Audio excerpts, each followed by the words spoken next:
कि नारी के मुख से अगर एक बार निकल जाए कि मेरी जिंदगी तुमसे विवाह कर कर बेकार हो गई, उस समय नारी का साथित्व समाप्त हो जाता है। इसलिए माताओं, आपसे निवेदन है, जिंदगी में सारी लड़ाई लड़ना, सब कुछ बोलना, पर अपने पति से यह मत कहना कि तुमसे विवाह कर कर मेरी जिंदगी बेकार हो गई।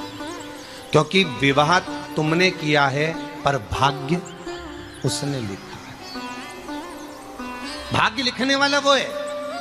और आपसे फिर निवेदन करूंगा, राम मंदिर जाओ, कृष्ण मंदिर जाओ, शिव मंदिर जाओ, भवानी के मंदिर जाओ, तुम्हारे 33 कोटि देवताओं के मंदिर चले जाओ, गणेश जी के मंदिर जाओ, तुम्हारी मर्जी पड़े उस देवता के मंदिर जाना, कोई तुम्हारा भाग्य नहीं बदल सकता। जो तुम्हारी किस्मत में लिखा है वो तुमको भोगना पड़ेगा।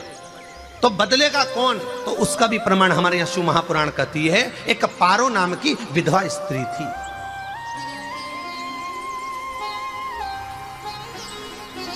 क्या नाम है उसका? नाम पारो। विधवा है, पति नहीं है, एक बेटा है। और विधवा स्त्री जो थी वो गर्भ से थी, उसका संतान नहीं हुई थी, पति मर गया था, वो गर्भावस्था में बेटा रह गया और पति चले गए। पारो बड़ी दुखी थी, भगवान का भजन करती बहुत, घर में कुछ भी नहीं था, जो व्यापारी जो धन था उसके पति का वो सब लोग खा गए। जब जैसे व्यक्ति जब तक जीवित है तब तक संसार उसका है, जैसे ही वो गया उसका सारा धन भी उसके साथ चला गया, व्यापार धन रो। पारो आंखों से अश्रु बहता है, नैनों से जल बहता है, नैनों से बिंदु बहता है। और पारो की आंखों से जब आंसू बह रहा है, अश्रु निकल रहा है, जल बह रहा है। बेटे को जन्म दिया, उसने सोचा अपनी जिंदगी तो बेकार हो गई, पर बेटा जन्म लिया तो इसका नाम अच्छा रख दूं तो हो सकता है भाग्य आगे अच्छा हो। तो उसने उसका नाम भाग्य सिंह रख दिया। क्या नाम रखा? भाग्य सिंह। भाग्य अच्छा रहेगा इसका, तो हो सकता है कुछ अच्छा कर ले। पर बेटे की भी किस्मत इतनी प्रबल नहीं थी। माँ जगह जगह बर्तन मांझ कर, काम कर कर बच्चे का पालन कर ली। बच्चा थोड़ा बड़ा हुआ, माँ मेरे सारे मित्र सेठ हैं, मेरा ही किस्मत, मेरा ही भाग्य ऐसा क्यों है? मेरी ही किस्मत ऐसी क्यों है? ऐसा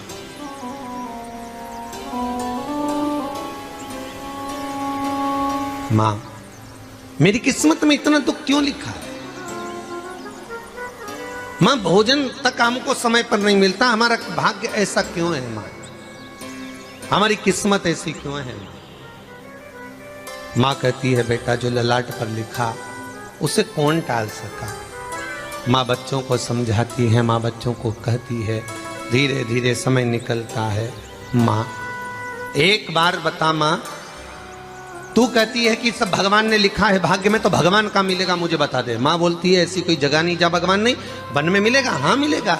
माँ का कहना मानकर भाग्य सिंह वन में चले गया और घने जंगल में भाग्य जब गया, भाग्य सिंह और घने जंगल में जब पहुंच गया, ढूंढते ढूंढते ढूंढते ढूंढते ढूंढते तो भी भगवान, तो भगवान की छाया तक नहीं मिली। भगवान की छाया तक। आंखों में जल भर गया, बेहोश होकर गिर गया। शाम का समय था, विष्णु और लक्ष्मी निकल कर जा रहे थे। लक्ष्मी और विष्णु जाते जाते उसको देखकर रूप बदल के उसके पास गए। बेटा आपका नाम क्या है? हमारा नाम भाग्य सिंह। कहाँ जा रहे हो? भगवान से मिलना है हमको। क्या काम है तुम्हें भगवान से? भगवान से पूछना है कि मेरी किस्मत ऐसी क्यों बनाई, मेरी किस्मत में गरीबी क्यों लिखी, मेरे भाग्य में इतना दुख क्यों लिखा। मुझे भगवान से पूछना है कि मेरी किस्मत ऐसी क्यों बनाई, मेरी किस्मत में इतना दुख क्यों लिखा। इतनी तो भगवान बोले ये तो देखो भाग्य भाग्य की बात है, सबके भाग्य में अलग अलग होता है। नहीं नहीं मुझे भगवान से पूछना। तो हुआ क्या? मैं बहुत गरीब हूँ, मैं बहुत दुखी हूँ, भगवान से प्रार्थना है कि मुझे कुछ मेरी जिंदगी का अच्छा कार्य कर दीजिए। लक्ष्मी जी को दया आ गई, नारायण से बोले प्रभु इसको कुछ दे दो, थोड़ा सा इसके ऊपर कृपा कर दो।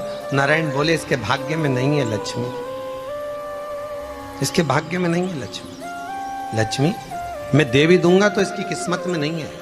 लक्ष्मी कहती है आपका काम देने का है, आप तो दो। भगवान ने कहा लक्ष्मी नहीं है भाग्य में, तुम तो दे दो। लक्ष्मी जी के कहने पर नारायण ने उसको एक हीरे का हार दे दिया, ले ये ले हीरे का हार।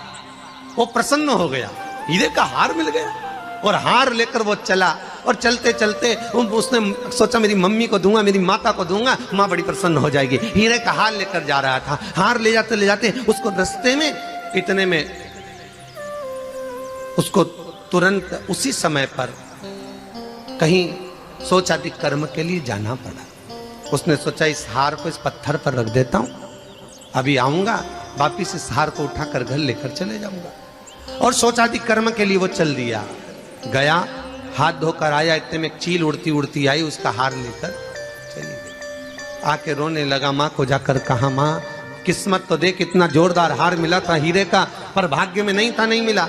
इतने में वो रोता रोता तुरंत फिर भगवान के पास गया, रोता बिलखता फिर पहुंच गया वन के अंदर। फिर भगवान मिले। भगवान ने पूछा अब क्या हुआ? प्रभु मेरा हार तो वो हीरे का, मेरा हीरे का हार ले गई चील।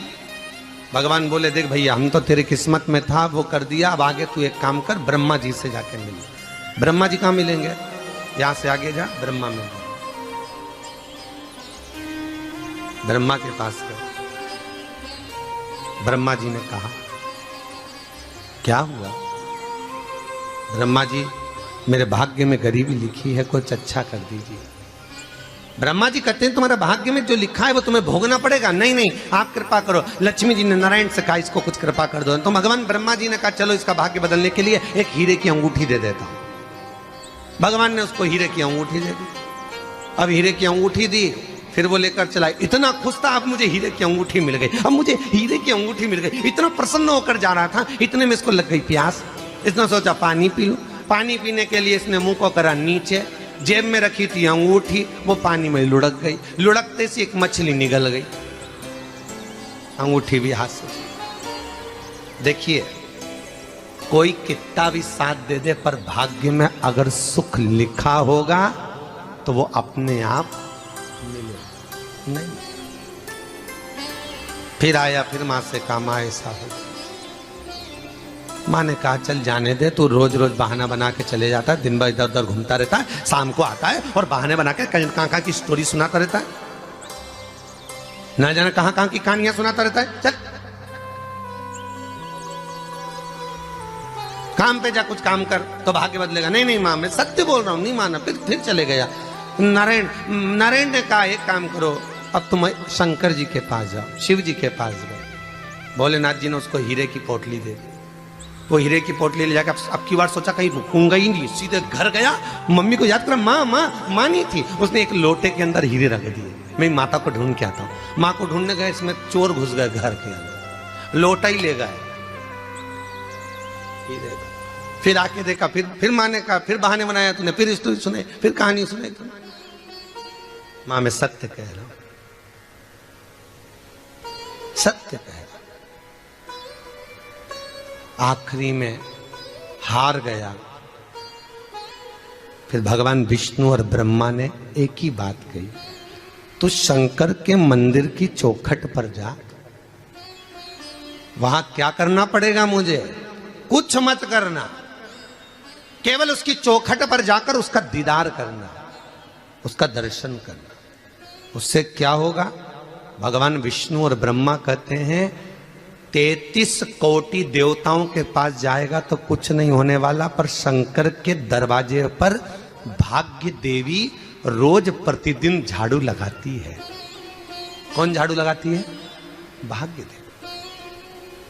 आपसे निवेदन है, बहुत सुंदर कथा, इससे समझना कि विष्णु ब्रह्मा राम कृष्ण आदि 33 कोटि देवताओं के पास तुम चले जाओ, कोई तुम्हारा भाग्य नहीं बदल सकता। हाँ, अगर भाग्य देवी का तुम स्मरण करो, किसी मंदिर में जाना तो ये भगवान से कहना भगवान लक्ष्मी दो। भगवान से लक्ष्मी मत मांगना, भगवान से कहना मेरा भाग्य ऐसा कर दो, या भाग्य देवी की कृपा मुझ पर बरसा दो जिससे मेरा भाग्य बदल जाए, कुछ अच्छा हो जाए मेरी जिंदगी में। तो जाके शंकर के मंदिर के बाहर खड़े हो, भाग्य देवी मां झाड़ू लगाती है, भाग्य देवी उनकी चौखट पर बैठी रहती है। तू जा, उससे क्या होगा? बस देवता तो तेरी जिंदगी बदलने के लिए कब से इंतजार कर रहे हैं, पर तेरा भाग्य नहीं बदल पा रहा। तेरा भाग्य बदलेगी तो भाग्य देवी ही बदलेगी। गया शिव मंदिर के दरवाजे पर जाकर खड़ा हो जाता, भीड़ होती तो दरवाजे से दर्शन कर लेता, बाबा से नयन मिलाता, रोज प्रतिदिन जाता। एक दिन शंकर जी ने भाग्य देवी से कहा, देवी इसका भाग्य बदल दो। देवी कहती है, भोलेनाथ इसकी किस्मत में ब्रह्मा जी ने यही लिखा है दुख, इसकी किस्मत में ठोकरें खाना ही लिखा है। भाग्य देवी तुम मेरे दरवाजे की झाड़ू लगाती हो, आज इसके भाग्य की झाड़ू लगाइए। भाग्य देवी ने कहा, भोलेनाथ आप कह रहे हो